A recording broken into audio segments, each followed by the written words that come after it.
here. We are here. Cindy has left me because, you know. All right, so Cindy's gonna be in charge of the truck, getting the truck home, which she's never driven it in the cabin. So I'm gonna attempt to drive my crippled Rover 100 miles home at night. This is gonna be terrible. Watch this video. It's not gonna be. Welcome back to the Addicted Motors YouTube channel. This is gonna be kind of an impromptu video because I wasn't planning on doing this, but I need to bring my Classic back home. Just been sitting at the cabin for about a year. So it's getting 89 Classic, derelict semi-build here. After the last wintergreen event, I just left it at the cabin because it's having these running issues. It only runs for about 10 or so minutes or miles, and then just kind of stutters. It just sounds bad, and it'll lose power. If I restart it, it's fine for another 10 minutes, and then, you know, it goes on from there. I'm not sure if it's a cat issue, needs to, I don't know. Fuel pump, it's on a fuel pump relay.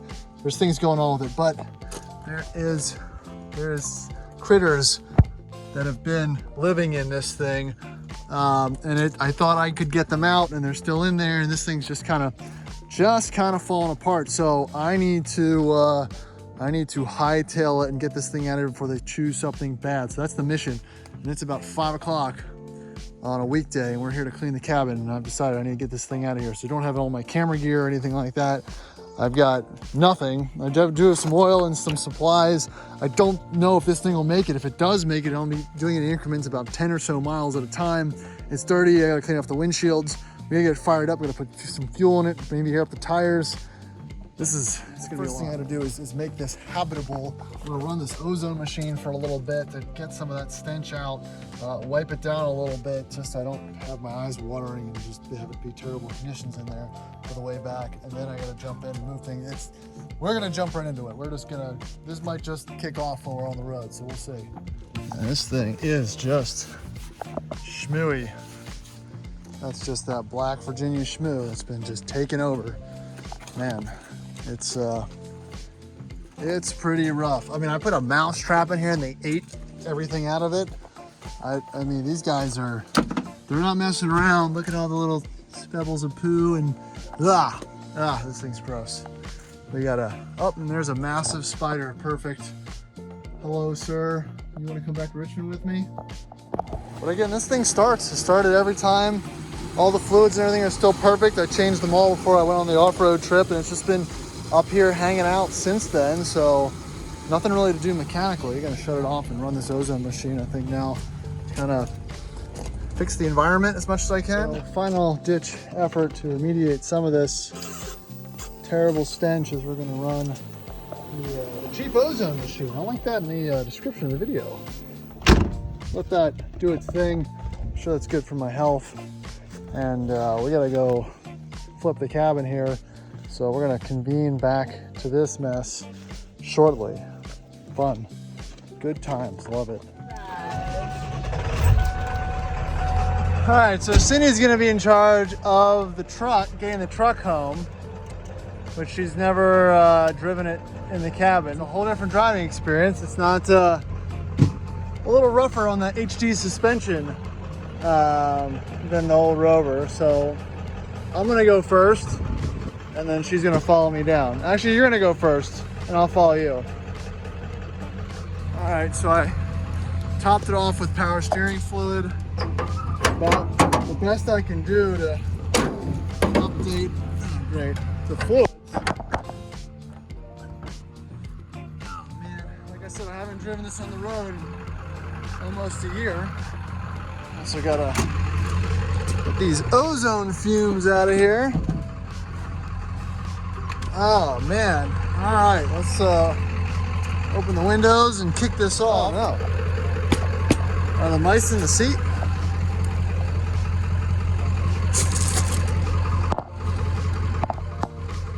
That's not good.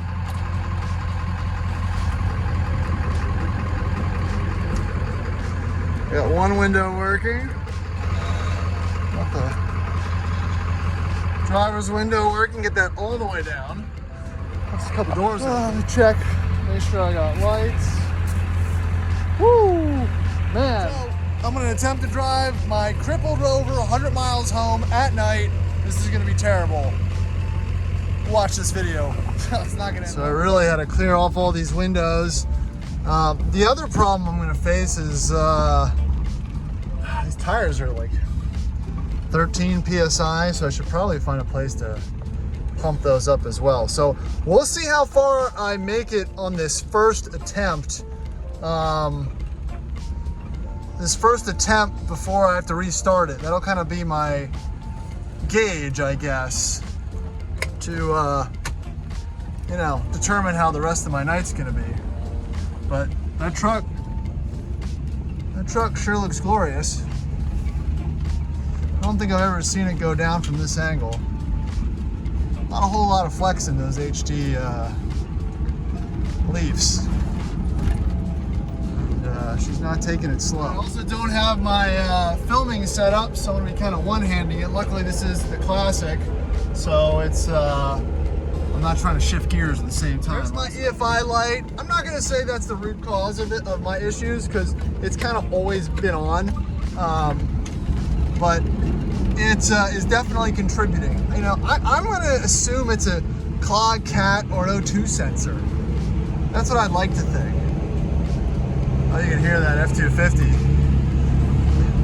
Woo! Shitting and gig. 7.3 life, baby. Yeah, buddy.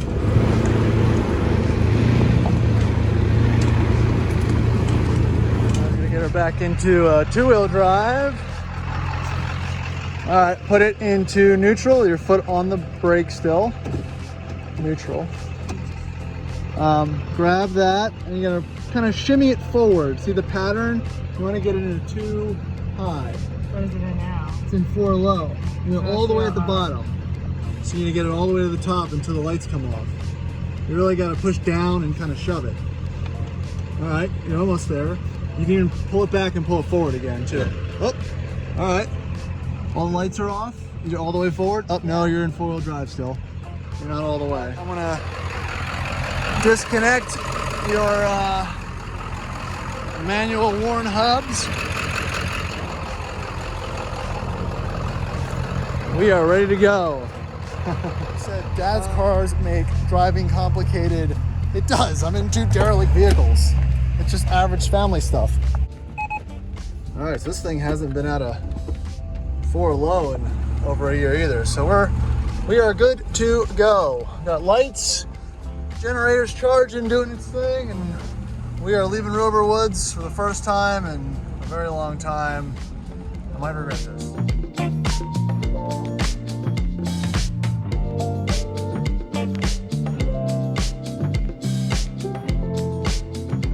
Beautiful night out here in the Blue Ridge Mountains. Great environment for doing some sketchy shit. That's not a bad day not a bad way to start off the week. So I've also told Cindy about the overdrive off button. That'll aid her in navigating this. That's a pretty steep 19% grade on the down to wintergreen. Hop down to low gear. I only mention it because it is so steep and I might lose brakes because I haven't driven this thing in so long. Like I'm not even joking. That's not really an exaggeration. Like, car sit, moisture builds up in the brake fluid. You're gonna have problems. This hill's like 2 miles straight down. No joke. But man, that F-250 looks good. All right, coming to the end of the hill here. So far, so good. All my temps are looking good. I still have power for the most part. I'm gonna switch it back into drive now. You know, the big symptom is when it starts stuttering. It just doesn't rev past 2 or 3. It's like a safe mode, you know, which a truck this old with an ECU like this, it has a limp home mode, but it shouldn't affect, you know, it should get you home. It shouldn't cut you out or really limit your driving all that much. So, you know, I've done this once before. I feel like it's gotten worse, and that's my concern. I had pulled over 3 or 4 times in 100 miles. But when we did the wintergreen off-road event, I was having to restart the truck before every hill, so I had power to make it up in. All right, Just grab some dinner. It's kind of like a last, oh, I didn't even put the car in neutral. Like a last meal and testament. And we're gonna say make it to the next gas station, get some air, get some, oh man, get some gas, and then hit the open highway, open water. Let's see it, let's do it. All right, here's the first hill. This is where things went south last time. Lost power, had to restart it. So far, so good. Yeah, man. I mean, before, you know, it would start, meh, it would get a little bit better, get a little worse. You'd even hear it backfiring and it smells sulfur, right? Like it's running rich and burning up the cat, but I don't think it's up to temp. I'm waiting for it to happen. I'm also being concerned if it doesn't happen because I don't want to be able to replicate. All right, get my speed up.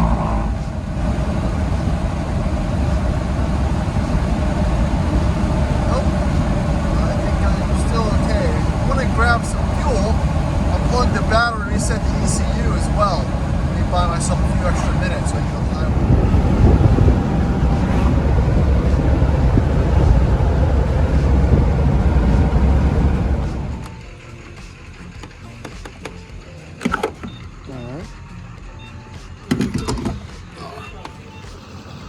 Gonna add some gas. I don't know if it's gonna be futile or not in this journey home. What I really need is air for the tires. Still don't have it, so I'm gonna top it off in case there's stuff floating around in the abyss down there. But just kind of improve my chances, guys. This is, you know, not the normal mission. Usually I have things that I'm more prepared. I bring supplies, tools. I can put a trailer and trailer it back, but we're just going for it this time. Let's see what happens. All right, so I also just unplugged the battery, plugged it back in, let the thing reset itself, see if that buys me some time. I don't think it'll buy me that much time, but we're gonna head back, take off here. So I've been at 3 gas stations, none of them had an air pump or any way to fill up the tires. So I got one more at 464, and if not, we're just gonna be at 16 PSI on the highway. They're E-rated, they're good. No issues. Just the way we want it. But it's nice out, it's a beautiful night. I'm starting to get used to it. And just like that, the EFI light's back on. So that's your first warning. That's the full cycle of our circle of life or death in this Rover. It's been about 10 minutes. Right on schedule. Yeah, just had to bum $2 off of my wife to fill my tires up. This is how it happens. What happens when you don't have all your gear? What happens when you're not prepared? This even has a meter on it. So of course, this gauge, there's no gauge or anything. I can't even tell if the air is going in the tires. But that's the game we play. I guess I can kind of see if it's going in, tire going up. Maybe. We're doing this one by feel. Oh yeah. All right, so I think I've increased the safety factor by 0.3, mostly because I don't have a gauge to test the air that I put in, but I'm gonna guess that there's a solid 18 PSI in all the tires, which if any grown man knows, that's highway pressure, so let's go. All right, going for the merge. Getting on the highway. Hopefully my fuel pump doesn't cut off. Definitely have a little more air in the tires. I think that works. You got some awesome footage of me in the dark because there's no lights in this cabin. I just had to tell Cindy to put the switch the tanks in the Ford. I forgot. There's dual tanks. You got to switch them to get turbo gas mileage.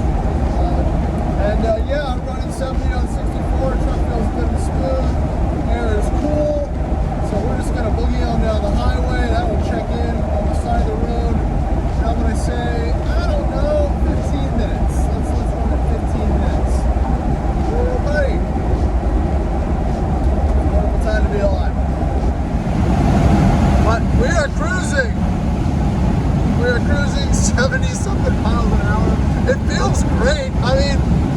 about these old Rovers, they just roll. I got old man EMU suspension from the early 90s, mud tires, half a floor, puffing up rat poop and piss, and just enjoying the ride. Oh, I'm actually going 80. Oh, buddy. I'm gonna reel her in. I'm gonna reel her back in. She don't like it.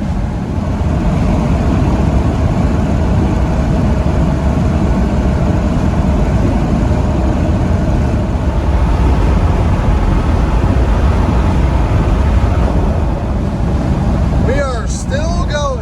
And man, I am so impressed with this truck, and I'm gonna eat these words by a few miles here. I'm going 75 with traffic. The truck, Sydney can barely keep up. I should probably slow down, but I'm barely touching the gas pedal. But you know, the temps are down. As far as, you know, ambient temp, it's, you know, maybe 7 degrees. Nice cool summer night. We're just rovering down the highway, guys. This is downright enjoyable. I'm gonna eat these words. I think I am. But so far, we're making it.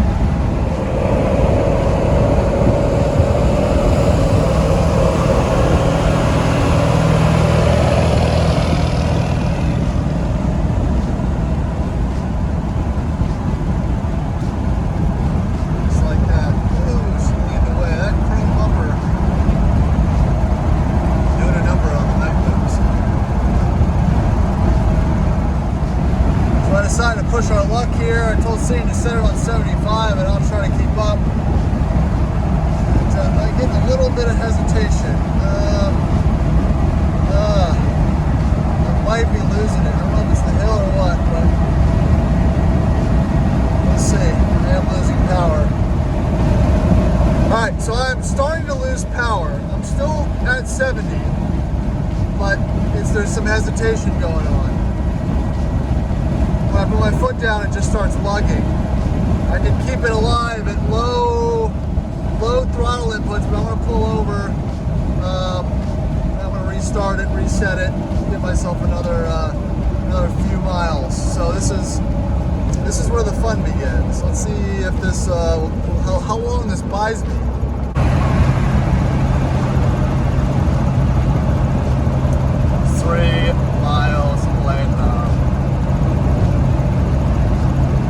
Not great, could be worse. Nothing to see here, everybody. I got another exit coming up. Living my life 5 miles at a time. This seems pretty standard. Just a nice night for a drive. Come on. Come on. Yeah. Yeah. I can kind of like goose the throttle a little bit to get a couple more miles per hour, but it's pretty solid at 60. Very, very odd. Alright, so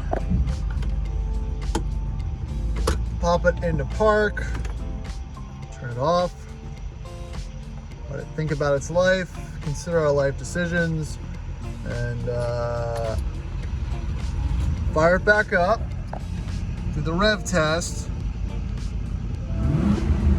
Alright, I got full power, so we'll hit it again. Alright, I've got my power back. And we'll see how long this lasts. I mean, let me know in the comments, guys. What do you think this is? I mean, it's not overheating. I mean, could it be the fuel? Clogged fuel? I could just replace the fuel filter. Fuel pump? I don't know. So many odd fuel temp sensor, ECU. Very weird. Because I'm back up to full power like nothing. And, you know, it's not the biggest deal in the world, but I'd like to get this sorted. I'd like to drive more than, you know, a few miles at a time. So we'll see how long this lasts.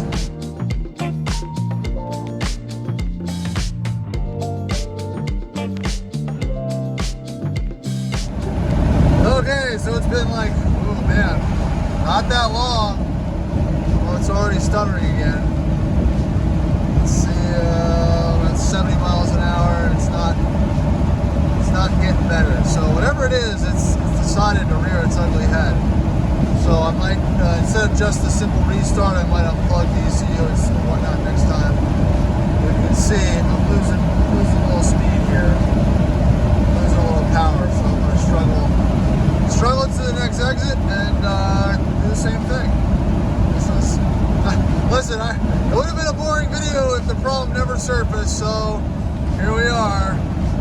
turn my blinkers on.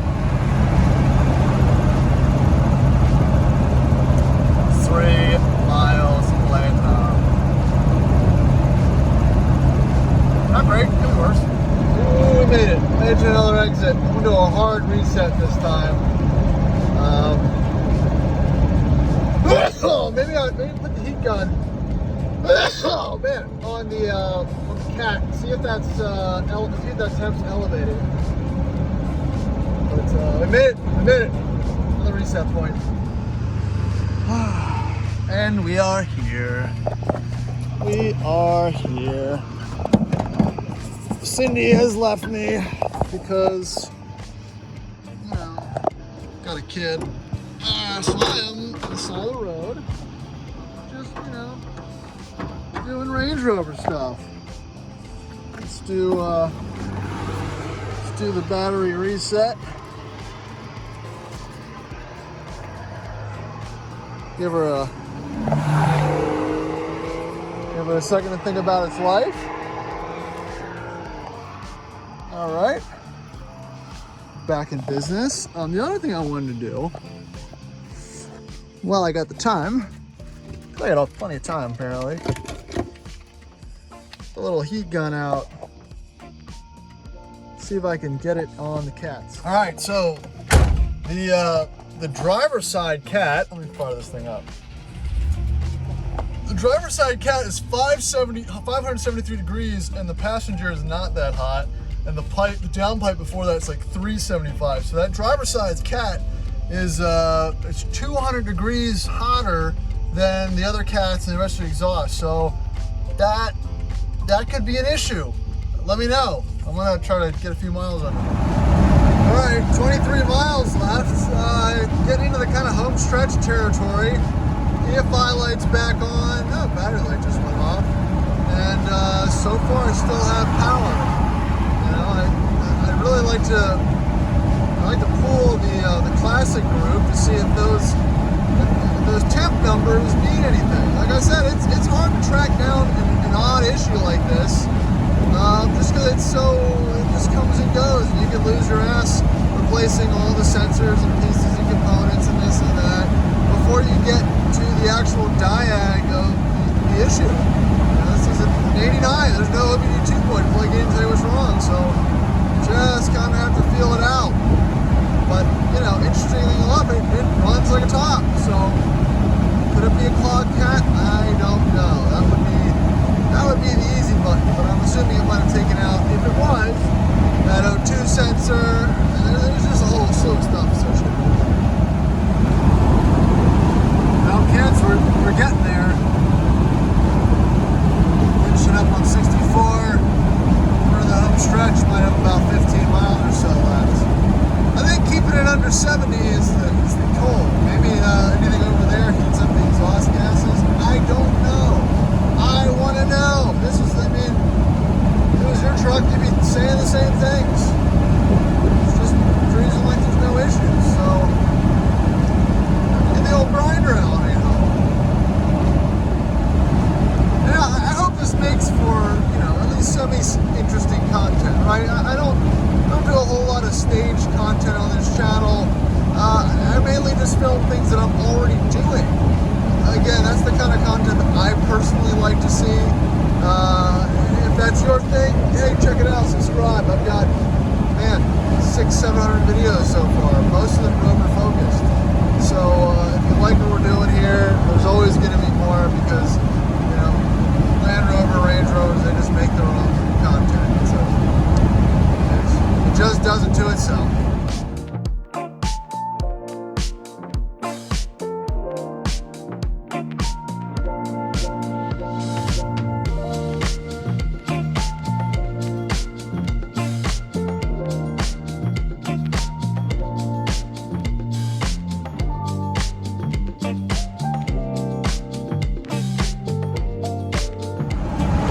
So close. Downtown. I kept it under 70. And I was doing okay, and I'm still feeling a little breakup, but I think I can pretty much coast it to the exit I'm going to take. And do a quick restart, which should, This should get me home, but I can already tell it's fading out. We'll find out once I come up to this stop sign here. Yeah, it only lets me rev up to 3, so.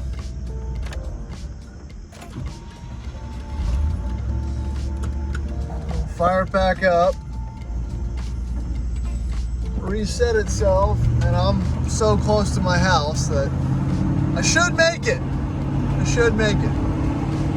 It's not that big of a deal for me, and it's so frustrating when you're dealing with a problem like this. All you're doing is going over the different scenarios, and it's been 9 months that I haven't been able to really work on the truck at the cabin. So I've just spent this whole time fantasizing about what the fix is going to be and not being able to implement any of my thoughts. So yeah, hopefully I'll be able to tinker with this. That's a victory. I'd say that's a win. We're gonna chalk it up for a W. It's not bad, not a rovering right there. Back over the bridge. I can't make this up. I'm just coming in on fumes at this point. She is not happy. Not happy. That's like foot to the floor.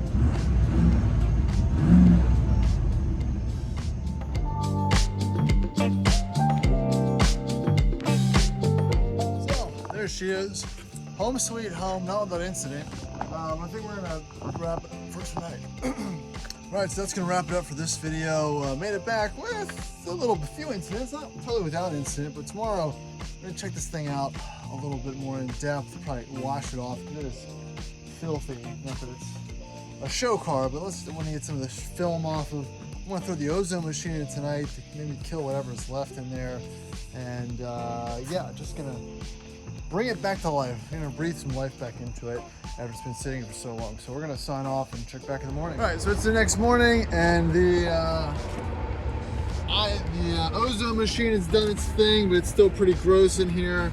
What we're gonna do now is blow it out as best we can with a leaf blower, and then the air gun, and then we're gonna get the power washer and soak the whole thing down, because it is gross. I mean, this stuff is just baked on. I mean, that's actual schmoo all over on the truck. So get this thing baseline, get it habitable, so I can start kind of getting into it and figuring out what's wrong with it. But first, I'm gonna try to blow out all the junk in here, rat poo and stuff from sitting. So do that right now.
All right, so I'd wager that's a bit of an improvement. I'm gonna let that dry and hit it again. Like I said, outside, inside, just get all the nastiness off this truck.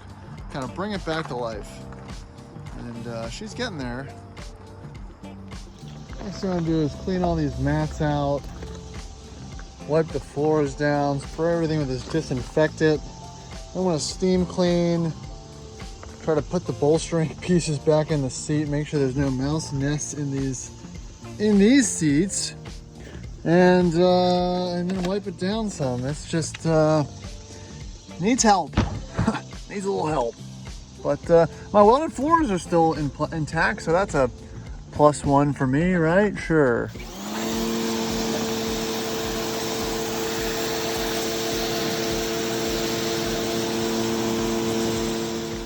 And for anyone thinking that I'm joking, I put this mouse food killer in here and they ate it all.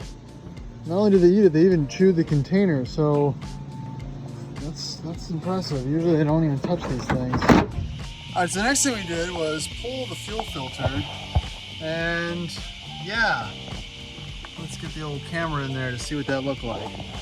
It wasn't as bad as it was last time, but it wasn't great. And I know I don't have a great fuel tank as far as it's pretty shitty in there, I'll be honest with you. So I might pull the fuel pump also and make sure that it's not clogged up badly before I tackle everything else. I'm trying to be semi-thorough about how I go about this and not waste too much time. But since I don't have a new fuel filter installed, we're gonna go with option B, steam up these seats a little bit, hopefully get some of the smegma out.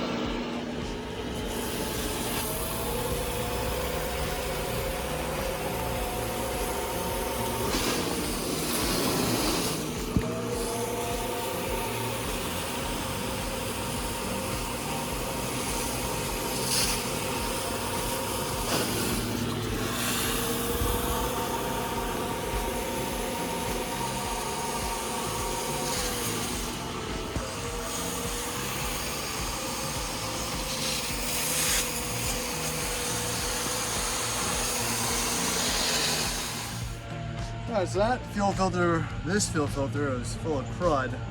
I'm gonna cut it open just to see what's in there. It probably is not needed. It probably looks okay. I had a new one just because this is a fairly new one. This one is only, might have 500 miles on it, but you know, why not? I'm here, they're cheap, I took it off. So we're gonna cut that one open, we're gonna slap a new one in, maybe pull the fuel pump out and look at it. I've been told to look at the fuel pressure regulator and the ignition control module as well. I don't know. It seems a little fuel exhaust O2 sensory, but we'll look at it. We'll check it out. Let me do this first. So there's the inside of the fuel filter. It looks like a fuel filter. It's not full of any type of disgusting sediment or anything that I think would warrant a massive catastrophic block. So I think we can rule that out and I'll shove a new one in. No harm, no foul. All right, new fuel filter professionally installed in the correct spot with the correct hardware. Nothing to see there, folks. Let's move on to the next potential troubleshooting area. So fuel pressure regulator, she's right here, right there. Not a great spot, not really easy to get to. Looks like there's some bracketry and stuff that needs to get undone. Also, I'm assuming there's a bolt under there. That's going to be a pain in the butt. The other is going to be the ignition control module, which is right here inside of the distributor. It runs, the wire runs, runs through here, over here on the coil. Some bits and bobs. Yeah, and that also is apparently could be a part of the issue. So we'll see. I don't really know what I'm gonna do with either of those. I don't have the parts for that replacement right now, but get into the list, I guess. So I think I decided that I should check the fuel pump just to see what's going on in there. Make sure that little dangly hang down filter's not clogged with junk, but I don't think that's the issue. And I just read through a thread on Rover's net that a gentleman went down this exact same rabbit hole and no conclusion was reached. He replaced the coil, not the coils, the rotor, the cap. He replaced the injectors, he replaced the spark plugs, fuel pressure regulator, fuel filter, and he even swapped the ECUs at one point. So, you know, it's just kind of, I don't want to say it's one of those things, it's kind of one of those things. Yeah, maybe I'll run it with the MAF unplugged and see if that's getting a reading.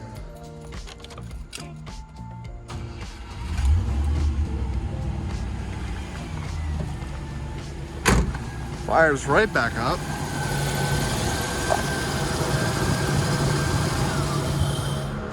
Didn't like that one bit, so it's not the MAF. Well, now it's just kind of dying, which is never done.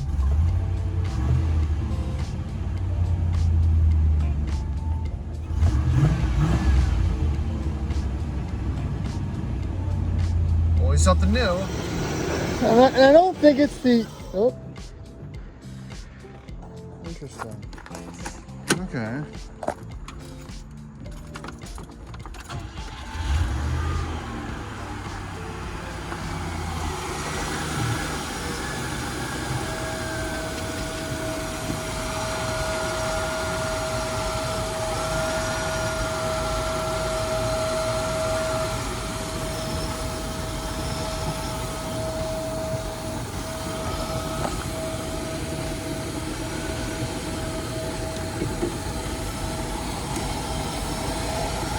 What's this? Cruise control?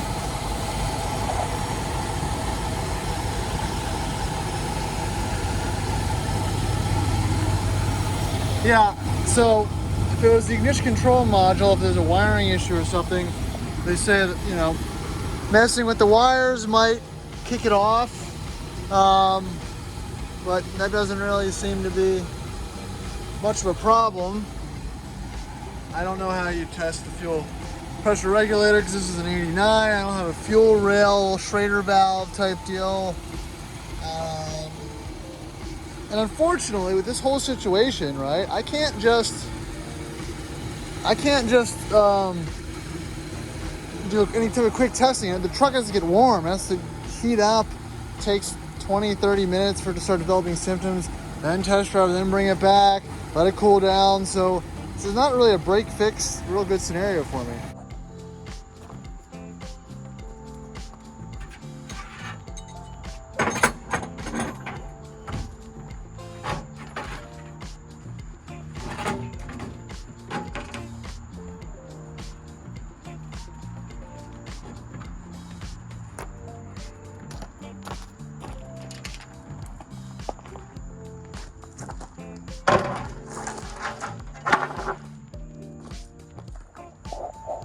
All right, so there is the underpinnings, the fuel tank exposed. If you want to know what that looks like, yeah, here it is. It doesn't look too bad. Like I said, people are like, oh, your truck's a rusty piece of junk. Yeah, it's got a lot of rust, but you know, under here it's pretty solid. So I'll take that every day of the week. I'm ready to get that fuel tank, fuel pump out, take a look at it, and yeah, see what we can see.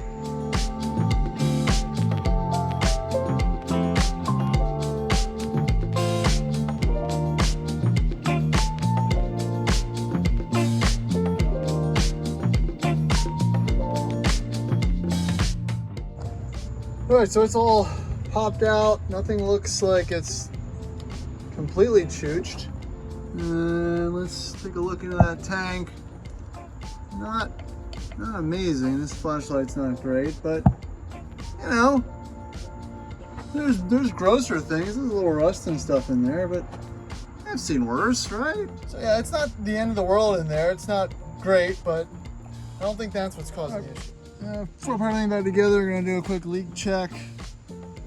Not leaking, I got the key turned, fuel pump should be prime. So let's get some fuel up to the rail.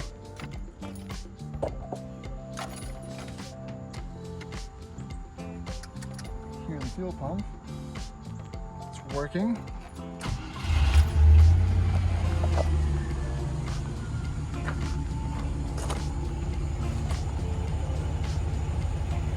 Working, running, not leaking. No, I put that fuel pump in when I got the truck about 4 or 5 years ago, so it's not old, and it doesn't seem to be having too many issues. So, and on that bombshell, I think I'm gonna call it for this video. I need parts to do anything else. I'm gonna drive it some more. Maybe I wiggled something, jiggled something that might eventually fix it. It's an issue that doesn't really manifest itself around town though, because if I drive somewhere short, I turn the car off, I drive somewhere again. So this might be an issue that's been happening for a very long time. And it only arises on certain occasions. So it's really tough to track that kind of stuff down. So with that said, this will be an ongoing tinker project. There'll be some more videos on it, but it's back. So there'll be more content.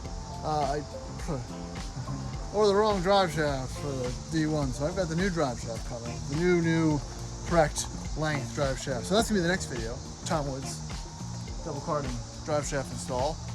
And that's gonna be it. Thanks for watching. Please like, subscribe. Hope you liked the video. You know, there's gonna be more coming. Thanks.